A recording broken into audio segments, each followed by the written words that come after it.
Hello everyone, আমি ঋতু। আমার নতুন একটা ভিডিওতে তোমাদের সবাইকে স্বাগত। তো আজ আমি বানাবো রুই কড়াই পাতুরি। তো চলো আজকের ভিডিওটা শুরু করা যাক। তো প্রথমেই আমি এখানে সাদা সর্ষে, কালো সর্ষে আর পোস্তকে মিক্সিতে পেস্ট করে নিয়েছি। তো তারপরে এখানে দিয়ে দিয়েছি পেঁয়াজ, টমেটো আর কাঁচা লঙ্কা বাটা, একসাথেই মিক্সিতে পেস্ট করে নিয়েছি।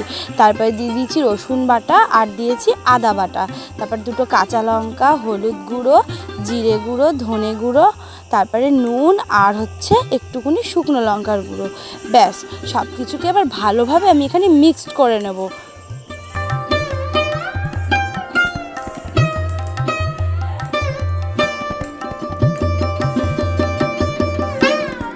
সব কিছুকে এখানে আমি ভালোভাবে মিক্স করে নিয়েছি।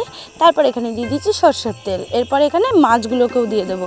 আমি এখানে 3 পিস মাছ দিয়েছি, বেশি মাছ দেওয়ার না সাহস হয়ে ওঠেনি। তারপরে এই ব্যাটারটার সঙ্গে এটাকে ভালো করে ম্যারিনেট করে নেব। তো চলো আমি এখানে ম্যারিনেশনটা করে নিই।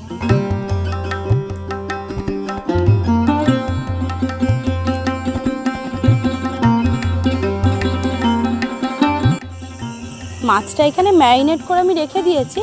তো এরপর একটা ফ্রাইং প্যানে দিয়ে দেবো সর্ষের তেল। তারপরে তার উপর দিয়ে সর্ষের তেলটা যখন গরম হয়ে যাবে তার উপর দিয়ে কলা পাতা দিয়ে দেবো। কলা পাতাটা আমি একটুখানি সেঁকে নিয়েছিলাম। তো কলা পাতার উপরে মাছটা যে ম্যারিনেট করে রেখেছিলাম সেই মাছটাকেই এখানে দিয়ে দেবো। আর মাছের ওপর দিয়ে মশলাগুলোকেও দিয়ে দেবো, নাহলে মাছটা একদম শুকনো শুকনো হয়ে যাবে।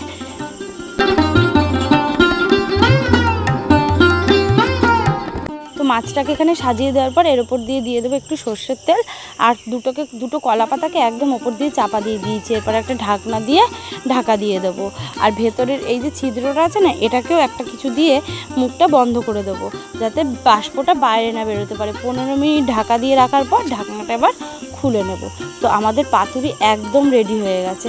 এটা যে খেতে জাস্ট একদম অসাম হয়েছিল। তোমরা বাড়িতে অবশ্যই ট্রাই করো। আর ভিডিওটা কেমন লাগলো অবশ্যই কমেন্ট করে জানিও। আর চ্যানেলটাকে অবশ্যই করে সাবস্ক্রাইব করে দিও। তো চলো আজকের ভিডিওটা এই পর্যন্তই। ভালো থেকো, সুস্থ থেকো, চলো বাই।